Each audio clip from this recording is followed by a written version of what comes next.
नमो नारायण। जय गौ माता, वंदे मातरम, मां भारती को प्रणाम और हृदय से ओम शम शनिश्चराय नमः। प्रिय दर्शकों, मित्रों, साथियों, आप एक जागरूक व्यक्ति है, बुद्धिमान व्यक्ति है, चतुर व्यक्ति है और मनुष्य एक बुद्धिशील व्यक्ति है। बस मेरा तो निवेदन है कि आप अपने जीवन में आगे बढ़ना चाहते हो, सफलता पाना चाहते हो, जीवन में कुछ अच्छा करना चाहते हो तो दो बातें ध्यान रखें। एक, ऑनेस्टी, ईमानदारी, और दूसरा क्वालिटी, गुणवत्ता। कार्य कोई भी हो, हर कार्य को अपना समझकर करिए और ईमानदारी से करिए। कैसा भी प्रलोभन मिले, अपनी ईमानदारी नहीं छोड़ना। दूसरी है क्वालिटी। क्वांटिटी महत्वपूर्ण नहीं है, संख्या महत्वपूर्ण नहीं, गुणवत्ता बहुत महत्वपूर्ण है। आपकी हर कार्य में क्वालिटी हो, यही आपकी एक पहचान है। ये प्रयास आप निरंतर करना। और जो ऑनेस्ट व्यक्ति है और जिसके पास क्वालिटी है, ऐसा व्यक्ति जीवन में कभी हारता नहीं है। परेशानियां भले भी आ जाए, बस ध्यान रखना, ऑनेस्टी रखना और क्वालिटी रखना। ज्यादा देर तक मुसीबतें आपके सामने टिकेगी नहीं साथी। ओम नमो नारायण। अब मैं बात करूंगा इन ग्रहों का विभिन्न राशियों में संचरण से आपके ऊपर यानी मिथुन राशि पर क्या प्रभाव पड़ेगा। मिथुन राशि वालों के लिए अक्टूबर का महीना कैसा रहेगा। सबसे पहले बात करते हैं मिथुन राशि की राशि अधिपति। मिथुन राशि की राशि अधिपति बुधदेव है और बुधदेव मिथुन राशि वालों के लिए चतुर्थ और लगन भाव के स्वामी होकर स्वराशि कन्या में सूर्यदेव के साथ चतुर्थ भाव में संचरण कर रहे हैं। कन्या राशि में सूर्यदेव और बुधदेव बुधादित्य योग का निर्माण भी कर रहे हैं और चतुर्थ भाव में बुधदेव भद्र नामक पंच महापुरुष योग भी बना रहे हैं, क्योंकि कन्या राशि उनकी स्व, उच्च और मूल त्रिकोण राशि है। ये संपूर्ण ग्रह योगा योग मिथुन राशि वालों के लिए सुख का संकेत दे रहे हैं, सफलता का संकेत दे रहे हैं, लाभ का संकेत दे रहे हैं। वो लाभ चाहे भूमि का हो, चाहे भवन का हो, चाहे वाहन का हो, मन आवश्यकताओं की पूर्ति होगी, मनोबल मजबूत रहेगा, कामकाज और कैरियर में सफलता के अच्छे अवसर मिलेंगे। 26 अक्टूबर बुधदेव पंचम भाव में संचरण करेंगे और पंचम भाव त्रिकोण भाव है और पंचम भाव में विराजमान बुधदेव अपनी सप्तम दशा लाभ भाव को देखेंगे। निजी संबंध, व्यवसाय, उच्च शिक्षा के क्षेत्र में लाभ मिलेगा। मिथुन राशि वालों के लिए सूर्यदेव तीसरे भाव के स्वामी को चतुर्थ भाव में संचरण कर रहे हैं, तो सूर्यदेव का मिथुन राशि वालों के लिए अक्टूबर के महीने में लाभ और सफलता का संकेत दे रहे हैं, अच्छे संकेत है। और 17 अक्टूबर तक बुधदेव इसी भाव में संचरण करेंगे। 17 अक्टूबर शाम सूर्यदेव तुला राशि में पंचम भाव में संचरण करेंगे। सूर्यदेव की स्थिति मिथुन राशि वालों के लिए अक्टूबर के महीने में ठीक है। पुरुषार्थ में वृद्धि होगी, कारोबारी यात्राओं का अच्छा योग है, कार्यस्थल पर आपका वर्चस्व रहेगा, प्रॉपर्टी के क्षेत्र में सफलता मिलेगी, राजनीति के क्षेत्र में सफलता मिलेगी। अब बात करते हैं मंगल देव की कि मंगल देव अक्टूबर के महीने में मिथुन राशि वालों के लिए क्या संकेत दे रहे हैं। मंगल देव मिथुन राशि वालों के लिए छठे और 11वें भाव के स्वामी को वृषभ राशि में 12वें भाव से संचरण कर रहे हैं और मंगल देव यहाँ 15 अक्टूबर तक रहेंगे और उसके बाद मंगल देव आपकी राशि में संचरण कर जाएंगे, लगन भाव से संचरण करेंगे। तो थोड़ा सा कोई कामकाज आप करें, क्योंकि छठे और 11वें भाव का स्वामी 12वें भाव में है, तो लाभ मिलेगा, सफलता मिलेगी, लेकिन सावधानी अपेक्षित है। कामकाज हो, पारिवारिक रजामंदी बहुत, संयम और धैर्य से निर्णय लेंगे तो अच्छा रहेगा। 12वें भाव में विराजमान मंगल देव अपनी सप्तम दृष्टि अपनी राशि वृश्चिक को छठे भाव में देखते हैं, तो शत्रु संबंधी परेशानियों में कमी आएगी, अकस्मात कर्जे से राहत मिलेगी, परीक्षा और प्रतियोगिता के क्षेत्र में लाभ के अच्छे अवसर मिलेंगे और अनावश्यक खर्चों की संभावना से इनकार तो नहीं किया जा सकता, लेकिन सफलता जरूर मिलेगी। अब बात करते हैं बृहस्पति देव की। बृहस्पति देव सप्तम और दसम भाव के स्वामी होकर दसम भाव स्वराशि मीन में वक्री अवस्था में संचरण कर रहे हैं। दसम भाव आपके कामकाज, कैरियर, आपका स्टेटस का है और सप्तम भाव विवाह का है, साझेदार का है, पार्टनर का है। तो कामकाज, कैरियर, नौकरी को लेकर आप संतुष्ट रहेंगे। वैवाहिक जीवन की परेशानी से मुक्ति मिलेगी, जीवन साथी के साथ रिश्तों में प्रगाढ़ता आएगी और धन संबंधी आवश्यकताओं की पूर्ति होगी। बृहस्पति देव का शुभ प्रभाव रहेगा, क्योंकि बृहस्पति देव यहाँ हंस नामक पंच महापुरुष योग में संचरण करें। व्यवसाय को लेकर मिथुन राशि वाले भाग्यशाली रहेंगे। बात शुक्रदेव की करें, शुक्रदेव 12वें और पंचम भाव के स्वामी होकर 18 अक्टूबर तक कन्या राशि में संचरण करेंगे। कन्या राशि में पहले से बुधदेव और सूर्यदेव का संचरण है। कन्या राशि में बुधदेव उच्च के होते हैं और शुक्रदेव नीच के होते हैं। यहाँ शुक्रदेव नीच भंग राजयोग में संचरण करेंगे। 18 अक्टूबर शुक्रदेव अपनी स्वर राशि तुला में संचरण करेंगे और सूर्यदेव पहले से तुला राशि में संचरण करें। सूर्यदेव और शुक्रदेव का ये मिलन पुनः नीच भंग राजयोग में हो रहा है, क्योंकि शुक्रदेव की अपनी राशि है तुला और सूर्यदेवान नीच के होते हैं। शुक्रदेव पंचम भाव के स्वामी है और पंचम भाव आपकी संतान, शिक्षा, आपकी लर्निंग, आपके संबंध को लेकर संकेत दे रहे। तो लाभ के अच्छे अवसर मिलेंगे, शिक्षा में आ रही अनावश्यक बाधाओं से मुक्ति मिलेगी, निजी संबंधों में प्रगाढ़ता आएगी। शुक्रदेव 12वें भाव के स्वामी हैं, थोड़ा सा रिश्तों को लेकर पवित्रता बहुत जरूरी है। बात करते हैं शनिदेव की। शनिदेव मिथुन राशि वालों के लिए अक्टूबर के महीने में क्या संकेत दे रहे हैं। शनिदेव मिथुन राशि वालों के लिए अष्टम और नवम भाव के स्वामी होकर अपनी स्व राशि मकर में अष्टम भाव में वक्री अवस्था में संचरण करेंगे और 23 अक्टूबर को मार्गी होंगे। मिथुन राशि वाले शनिदेव लाभ और सफलता के अच्छे संकेत दें क्योंकि स्वयं अपनी स्वराशि मकर में विराजमान है। राजनीति के क्षेत्र में सफलता मिलेगी, मेहनत और परिश्रम का पूर्ण फल प्राप्त होगा, अकस्मात धन प्राप्ति होगी, ससुराल पक्ष से संबंधों में प्रगाढ़ता आएगी। लेकिन मित्रों, भाग्य का स्वामी अष्टम भाव में संचरण कर रहा है, मिलेगा आपको सब कुछ, लेकिन मिलेगा धीरे धीरे और मेहनत और परिश्रम से। लेकिन पैरों और पिंडलियों में तकलीफ की संभावना नजर आ रही है, इस पर थोड़ा सा ध्यान दीजिएगा।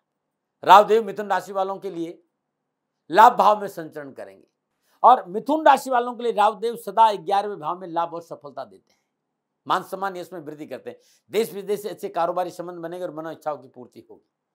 केतु आपके पंचम भाव में संचरण करेंगे। पंचम भाव आपका पेट है, आपका पुण्य भाव है, आपकी संतान है।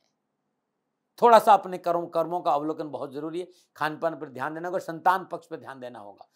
एसिडिटी, अपच और आत्म संबंधी कोई तकलीफ, गैस संबंधी कोई परेशानी हो तो चिकित्सा का सहारा तुरंत ले लीजिएगा। ये मोटा मोटा मिथुन राशि वालों के लिए 9 के 9 ग्रहों का फलादेश था। चलिए अब विस्तार से बात करते हैं कि मिथुन राशि वालों के लिए कामकाज, व्यवसाय, नौकरी, धन, शिक्षा, समाज, परिवार और स्वास्थ्य के हिसाब से अक्टूबर का महीना क्या संकेत दे रहा है। और सबसे पहले युवा और विद्यार्थियों की बात करूंगा क्योंकि राष्ट्र की रीढ़ की हड्डी है। मिथुन राशि के युवा और विद्यार्थियों के लिए अक्टूबर के महीने में बृहस्पति देव स्वराशि मीन में कर्म स्थान में संचरण करे और पंचम भाव के स्वामी शुक्रदेव पुरुषार्थ भाव में संचरण करे। तो मिथुन राशि के युवा और विद्यार्थी अक्टूबर का महीना कैरियर, कामकाज, शिक्षा के दृष्टिकोण से मेहनत, परिश्रम और संघर्ष का संकेत दे रहा है। शिक्षा के में सफलता के लिए कड़ी मेहनत करनी पड़ेगी, लेकिन नक्षत्र गणना ये संकेत देगी विद्यार्थी किसी भी परिश्रम और मेहनत से पीछे नहीं हटेंगे और मेहनत और परिश्रम की वजह से मिथुन राशि के विद्यार्थियों को परीक्षा परिणाम बहुत अच्छे रहेंगे। इसमें युवा और विद्यार्थियों को एक व्यर्थ का इरिटेशन, कंफ्यूजन, फ्रस्ट्रेशन की वजह से कामकाज, नौकरी, व्यवसाय, एजुकेशन में एकाग्रता भंग हो सकती है। इस पर थोड़ा सा ध्यान दीजिएगा। लेकिन यदि आपने धैर्य और संयम से काम किया और थोड़ी सी मेहनत पर ध्यान दिया और अपने लक्ष्य पर टारगेट रखा तो इस परेशानी आपको परेशान नहीं कर सकती।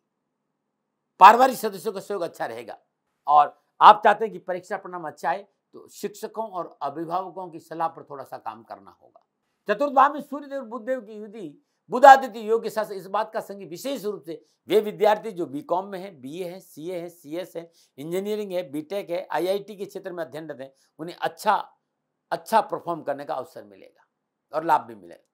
फिर भी इस महीने तथाकथित मित्र मंडली से सावधान रहना होगा, बचना होगा, खान पान पर थोड़ी सी सावधानी बरतनी होगी।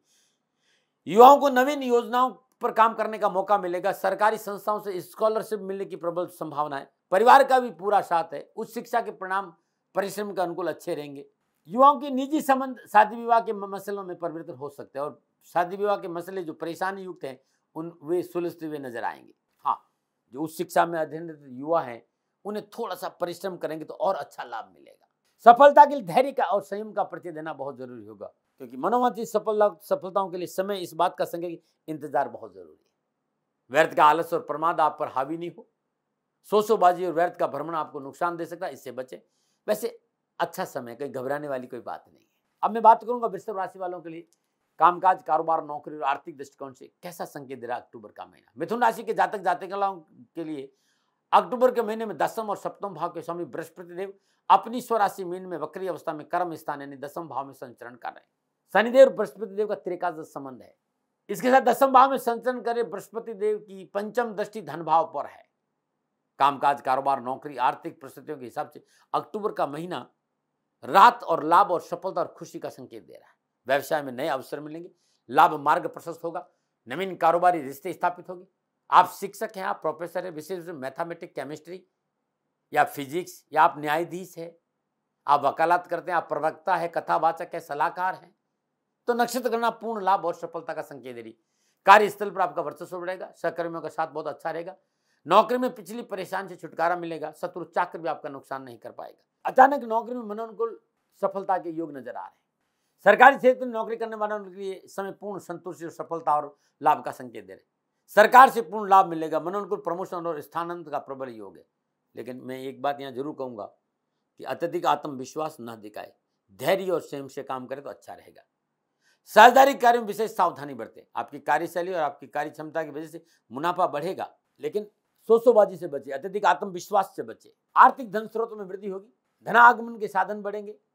पुराना पूंजी निवेश आपको लाभ और सफलता देगा। व्यर्थ के व्यवसायिक तनाव और परेशान से छुटकारा मिलेगा। पुराने कर्जों से छुटकारा मिलेगा और कानूनी मसले हल होंगे। यदि आप ज्वेलरी में काम करते हैं, एजुकेशन का कोई क्षेत्र है, school, college, university, coaching centre, property, वाहन सेल परचेज, धार्मिक सामानों का क्रय विक्रय, प्रिंटिंग प्रेस, स्टेशनरी, फर्नीचर, किराना मार्केट, होटल, रेस्टोरेंट या कोई फर्नीचर का काम है, तो इस क्षेत्र में भी मुनाफा मिलने का संकेत नजर आ रहा है। आपका विदेशों से कोई कारोबार का संबंध है तो आयात और निर्यात के कार्य में सफलता मिलेगी। परंतु एक बात का ध्यान, शनिदेव अष्टम भाव में स्वराशि मकर में संचरण कर अकस्मात कहीं से धन की प्राप्ति का संकेत है। बस थोड़ा सा कानूनी दायरों का उल्लंघन नहीं हो, इस बात का ध्यान दीजिए। एक बात और, धन भाव के स्वामी चंद्रदेव 10 तारीख के आसपास राहुदेव के साथ संबंध स्थापित और राहुदेव अनऑर्थोडॉक्स है, अनप्रेडिक्टेबल है। तो ऐसी कोई घटना नहीं घटे 10 तारीख के आसपास। ये 2 दिन, सवा 2 दिन सावधान रहना बहुत जरूरी है, क्योंकि मेरा ये अनुभव है कि कोई कानूनी मसला हो, कोई इलीगल कोई मामला हो जिसमें आप शामिल हो जाए और आपको नुकसान हो जाए, थोड़ी सी सावधानी जरूरी है। सामाजिक और पारिवारिक दृष्टिकोण मिथुन राशि वालों के लिए इस महीने पंचम भाव में केतु देव का संचरण है। भ्रम की स्थिति, रूखापन, निरस्ता, भाव शून्यता, बहुत पाने की चाह और भरोसे में कमी लाती। तो निजी संबंधों को लेकर अच्छा संकेत नजर नहीं आ रहा है। परिवार में अनावश्यक वाद विवाद, तालमेल में कमी और रिश्तों में कटुता का प्रबल संकेत नजर आ रहा है। इससे बचना बहुत जरूरी है। रिश्तों में प्रगाढ़ता बनी रहे, रिश्तों में प्रेम बना रहे, ये आपको अक्टूबर के महीने में मेहनत करनी होगी। अपने क्रोध पर काबू रखना पड़ेगा, स्वार्थ की भावना से बाहर आना पड़ेगा, व्यर्थ के भय भ्रम भ्रांति से दूर रहना पड़ेगा, क्योंकि वैवाहिक जीवन में व्यर्थ का भय और भ्रम और भ्रांति आपको नुकसान दे सकता है। आपने इस बात पर ध्यान दिया तो आपका पारिवारिक जीवन ठीक रहेगा, और पारिवारिक जीवन ठीक रहे तो आर्थिक पक्ष भी सुधर होगा। मनोवशक्ति पूर्ति के साथ आपका परिवार आपके साथ खड़ा रहेगा तो सफलता ही सफलता है, और परिवार आपके साथ करे तो आत्मविश्वास में बढ़ोतरी होगी। बस पारिवारिक सदस्य विनम्रता से पेश आए। इस महीने वैसे पैतृक संपत्ति के विवादों से पीछे छूटेगा। पारिवारिक जीवन में सुकून और शांति का वातावरण रहेगा। थोड़ी सी यदि आपने मेहनत कर दी, संतान पक्ष के कैरियर को लेकर शुभ समाचार की प्राप्ति होगी। संतान पक्ष से कोई न कोई मनोनुकूल सूचना अवश्य प्राप्त होगी। लेकिन फिर भी याद दिला रहा हूं कि इस महीने स्वास्थ्य को लेकर चिकित्सा में कोई लापरवाही नहीं करें। जीवन साथी रिश्तों में सहजता बनी रही, ये प्रयास आपको करना पड़ेगा। रिश्तों को दिमाग से नहीं, दिल से निभाने की जरूरत है, आपके लिए अच्छा रहेगा। और निजी संबंधों को लेकर लापरवाही नहीं बरतें। मिथुन राशि वालों के लिए स्वास्थ्य के दृष्टिकोण से समय वैसे तो ठीक ठाक है, क्योंकि रोग भाव के स्वामी मंगल देव 12वें भाव में संचरण करते हुए अपनी सप्तम दशा 6ठे भाव विराजमान स्वराशि वृश्चिक को देख रहे हैं। मनोबल मजबूत रहेगा, आत्मविश्वास में वृद्धि होगी। पिछली अनावश्यक स्वास्थ्य संबंधी परेशानी में कमी आएगी। दवा और चिकित्सा का पूरा लाभ मिलेगा। लेकिन मंगल देव ये भी संकेत देगी कि सड़क नियमों का पूर्णता पालन करे, वाहन सावधानी चलाए, अपनी लाइन में चलाए, धीमी गति से वाहन चलाए, अन्यथा चोट लग सकती है। कामकाज में लापरवाही नहीं करे। मानसिक तनाव का संकेत इस बात का दे रहा है। बहुत जरूरी, सोच सकारात्मक रखे, अपनों पर विश्वास करे और नकारात्मक चीजों से कोसों दूर रहे। ज्यादा नहीं सोचे, गहरी सोच आपको समस्या में डाल सकती। गिलास आधा भरा या खाली, ये आपकी सोच पर निर्भर करता है। यदि सोच से काम करें तो समस्या कम आएगी। कम से कम आधा गिलास भरा तो है, ये सोच रखना बहुत जरूरी है। इस महीने सिर और पैर को लेकर विशेष सावधानी का संकेत नजर आए। वाहन चलाते समय सिर और पैर पर विशेष ध्यान दीजिएगा। स्वास्थ्य संबंधी कोई प्रॉब्लम, तुरंत डॉक्टर का सहारा लें। स्वास्थ्य संबंधी रोगों से सावधान रहना बहुत जरूरी। पिछली किसी बीमारी की वजह से धन खर्च का संकेत भी नजर आ रहा है। अस्पताल जाना पड़ सकता है। अपच, गैस, आंतों संबंधी बीमारी हो तो लापरवाही नहीं करिए। लेकिन फिर भी मैं ये कहना चाहूँगा कि यदि कोई बीमारी है तो आपको दवा काम करेगी, लेकिन अपने स्वाद पर आपको काबू रखना पड़ेगा। चटर पटर न खाएं। लीवर या पेट संबंधी कोई तकलीफ हो तो तुरंत दवा का सहारा ले, डॉक्टर को दिखाएं और दैनिक दिनचर्या नियमित रखें। अब इस महीने विशेष सावधानी क्या है? स्वार्थ को अपने ऊपर हावी नहीं होने दीजिए। आपके स्वार्थ की वजह से आपके निजी रिश्ते बहुत टूट सकते हैं, इस बात पर ध्यान दीजिएगा। मनोनुकूल सफलताओं के लिए जल्दबाजी से बचना बहुत जरूरी। संयम और धैर्य से काम करना होगा। शत्रु पक्ष सक्रिय हो रहा है, सावधानी बरते। अवांछित खर्चों की वजह से तनाव बढ़ सकता है, सतर्क रहें। क्या उपाय करें? तो अक्टूबर के महीने में हर रोज नित्य कर्म में स्नान उपरांत माँ भगवती की श्री चरणों में गाय की शुद्ध देसी घी का दीपक जलाई और शुद्ध 9 हल्दी की गांठ जल गंगा जल से पवित्र करके माँ के चरणों में अर्पित कर दीजिए और वहीं बैठकर अर्गला स्तोत्र के 5 पाठ सुन ले या कर ले। बुधवार के दिन किन्नर को हरी वस्तुओं का दान देना बड़ा शुभ रहेगा।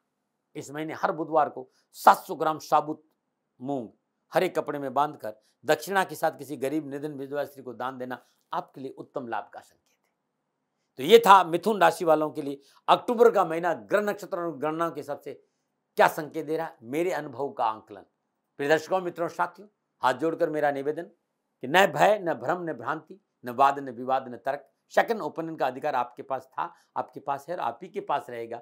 माने न माने ये आपकी मर्जी। मेरा दबाव नहीं रहता है, क्योंकि मैं कभी दबाव नहीं डालता, एक अनुभव लेके आपके सामने आता और हथेली में सरसों नहीं उगाता हूं। मैंने अपने विचार आपके सामने रखे हैं, ये आप पर निर्भर करता है कि माने और ना माने। हाँ, विचारों में मेहनत करते समय कहीं भी भूल से भी भूल हो जाती है, दोनों हाथ जोड़कर क्षमा मांगता हूं। आप सुखी रहें, आप स्वस्थ रहें, समृद्धिशील रहें, शनिदेव के चरणों में मेरी प्रार्थना।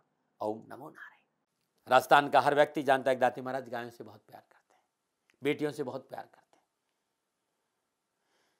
हजारों सैकड़ों बेटियों के लिए, जीवन के लिए मैंने अपना संपूर्ण जीवन दिया है और ये मेरा शौक था, मेरी राष्ट्र की धरोहर थी और ये करना मेरा कर्तव्य और कर्म था। मैं आपको किसी वजह से नहीं सुना रहा हूं, बस खाली बता रहा हूं कि ये मेरा जीवन का लक्ष्य रहा है। मनुष्य हूं और मानव होने के नाते मेरा कर्तव्य है कि मैं अपनी राष्ट्र की सेवा करूं। मैं इस राष्ट्र का नागरिक हूं। 30 सालों से मैं बेटी बचाओ और गौ सेवा में अपना जीवन इस राष्ट्र के साथ लगाया है। वर्तमान परिस्थितियां आर्थिक दृष्टिकोण से मेरी अनुकूल नहीं है। धन नहीं मांग रहा हूं कि मुझे आप पैसे दीजिए, नहीं, पहले भी कभी नहीं मांगा और अब भी मैं नहीं कह रहा हूं। और ये मेरा अहंकार नहीं है, क्योंकि धन को लेकर मैं राष्ट्र के सामने कभी नहीं आया था। हमेशा मैंने ये कहा कि साहब सेवा करिए, आप, मैं भी सेवा करता हूं, आप भी सेवा करिए। धन नहीं चाहिए, लेकिन वर्तमान में जो आर्थिक परिस्थिति हैं वो मेरे को ये कहने के लिए मजबूर कर रही है कि सन्निधान गौशाला की गायें दुखी नहीं रहे, इसके लिए मुझे आपका सहयोग चाहिए। और सहयोग के लिए मैं स्वयं आपके साथ खड़ा हूं, आपकी समस्याओं के समाधान के लिए। भाई, आप अपनी जन्म कुंडली का अवलोकन कराना चाहते हैं, आप अपनी जन्म कुंडली बनाना चाहते हैं, आपको बहुत सी चीजों की जानकारी चाहिए, तो मैं आपके साथ खड़ा रहूंगा, पूरे साल खड़ा रहूंगा, जब तक जीऊंगा तब तक खड़ा रहूंगा। नंबर आ रहा है, इन नंबरों पे संपर्क करिए, आप मेरे से बात करिए, लेकिन इसकी एवज में गायों के लिए चारे की व्यवस्था कर लीजिए। और इसीलिए मैंने कहा था कि भाई थोड़ा दिन, इस समय मैं परेशानी में हूं और मेरी गायें चारों को लेकर थोड़ी सी परेशान है। ऐसा हृदय से आया, लोगों ने कहा कि राष्ट्र आपसे प्यार करता है दाती महाराज, एक बार निवेदन करिए। तो मैं दान नहीं मांग रहा हूं, फिर भी मैं अभी भी मेरा ये अहंकार नहीं है साथियों, मेरा राष्ट्र सर्वोपरि है। मैं ये नहीं कह रहा हूं, मैं ये कह रहा हूं मैं परिश्रम करूंगा आपके लिए और परिश्रम के एवज में गायों के लिए चारे की व्यवस्था करिए। शनि भगवान आपकी रक्षा करे और आपका जीवन सदा खुशियों से भरा रहेगा, ऐसा मेरा निवेदन। और वे लोग जो सक्षम है, सामर्थ्यवान है और जिन्हें दाती महाराज के ज्योतिषीय समाधान की आवश्यकता नहीं, तो उनको मेरा प्रणाम। क्योंकि बहुत से लोगों को मैंने देखा है पिछले 1 महीने में, लगभग 20 से 25-50 लोग ऐसे भी हैं जिन्होंने शनिधाम गौशाला में 2100 रुपया चारा कर दिया है। मैं उन सब के प्रति अपना आभार प्रकट करता हूं और ये सहयोग मैं जीवन भर याद रखूंगा। मित्रों, समय ऐसा है कि मेरी परिस्थिति आर्थिक दृष्टिकोण से अनुकूल संकेत नहीं दे रही है, इसलिए मैंने राष्ट्र से कहा कि सन्निधान गौशाला में परेशानी नहीं चाहिए। सरकार सपोर्ट कर रही है, अपनी सीमाओं में रहते हुए जो सरकार करती है, लेकिन उससे पूरा नहीं पड़ता है, ये आप भी जानते हैं। शासन की अपनी एक सीमा है और अपनी मर्यादा है और शासन के पास और बहुत से काम है, लेकिन फिर भी मैं आप सभी का धन्यवाद देते हुए हृदय से पुनः एक बार निवेदन करना चाहता हूं कि आपको लगता है कि दाती महाराज के साथ सन्निधाम गौशाला में खड़ा रहना है, तो नंबर है, जरूर सहयोग करें। मेरा कोई दबाव नहीं है, प्रार्थना थी। ओम नमो नारायण। ओम नमो।